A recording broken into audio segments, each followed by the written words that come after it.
طور پر کچھ مراحل دی جائیں اور یہ آواز اٹھے کہ جب بھی کوئی مسئلہ ملت اسلامیہ کا ہے یا ہندوستانی مسلمانوں کا ہے اس کی آواز اسلامک سینٹر سے اٹھ رہی ہے. مجھے یقین ہے کہ اب ایسے ہی ہوگا. سلمان صاحب کے بارے میں آپ لوگوں کو شاید اتنا علم نہیں ہے. میرا بہت ساتھ رہا ہے. میں سیاسی گلیاروں میں بہت زمانے سے گھومتا ہوں. اتنا ایکوموڈیٹنگ اور اتنا ایڈجسٹنگ میں نے کوئی لیڈر نہیں دیکھا جس نے کبھی بھی، اگر میں سلمان خورشید صاحب کی جگہ ہوتا اور کہیں ان کے برابر کے کہیں بہت نیچے کی سطح پہ بھی ہوتا، میرے ساتھ ناانصافی ہوتی تو میں ٹھوکر مار دیتا. لیکن یہ وہ شخص ہے جو اصولوں پہ لڑتا ہے، اور جو کام انہوں نے آج کیا ہے یہ جشن کا دن ہے. ابھی کہا گیا یہ آزادی کا دن ہے. ہم نے علی گڑھ کو ڈوبتے دیکھا، ہم نے جامعہ کو ڈوبتے دیکھا.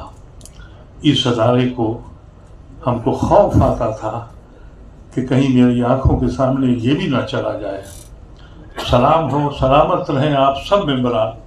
اس بات کا اب یقین ہو گیا کہ اسلامک سینٹر کے ممبران سمجھداری نہیں، بہت غیور بھی ہیں.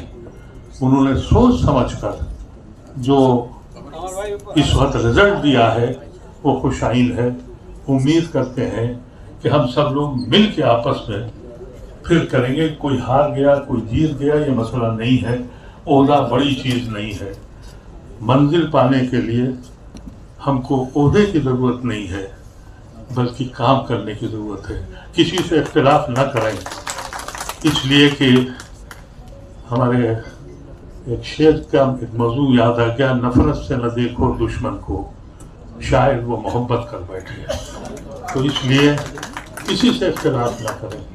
جو جس صلاحیت کا ہے ان سب کو سلمان صاحب کے ساتھ جوڑنا چاہیے اور اس خواب کو پورا کرنا چاہیے جس کا تصور.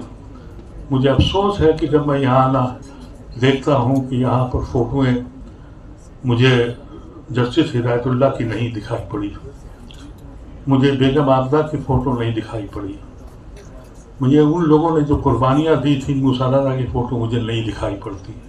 جس حال میں ہم بیٹھے ہیں، جس کے دم سے یہ پیسہ ملا تھا، اس کا بھی کہیں ایک تختی تو لگی ہے لیکن فوٹو نہیں دکھائی پڑی. میری کو خواہش ہے، گزارش ہے آپ لوگوں سے کہ جن لوگوں نے اس کا خواب دیکھا تھا ان کی تاریخ، ان کی فوٹو یہاں لگائیے، جس میں یہ خیال پیدا ہو کہ ایسے مکبرین اور ایسے بھی لیڈر ہمارے آئے تھے جنہوں نے خواب دیکھا تھا. بہت بہت شکریہ، بہت عنایت کرم.